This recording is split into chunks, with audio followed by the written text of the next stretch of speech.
ভয়াবহ ও গুরুত্বপূর্ণ মুহূর্ত।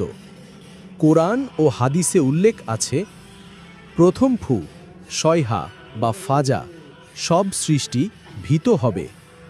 প্রথম ফু দেওয়ার সঙ্গে সঙ্গেই আসমান জমিনের যাবতীয় সৃষ্টি ভয়ে স্তব্ধ হয়ে যাবে। আল কুরআন, যেদিন সিংগায় ফু দেয়া হবে সেদিন আসমান ও জমিনের সব সৃষ্টি ভীত হয়ে পড়বে। সূরা আন-নামল ৮৭। দ্বিতীয় ফু সায়াকা, সব মারা যাবে।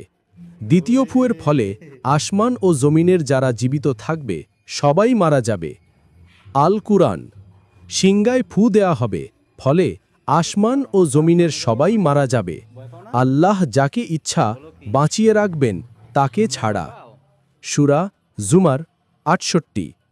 তৃতীয় ফু কিয়ামা বা বাস, সবাই আবার জীবিত হয়ে উঠবে। এক নির্দিষ্ট সময় পরে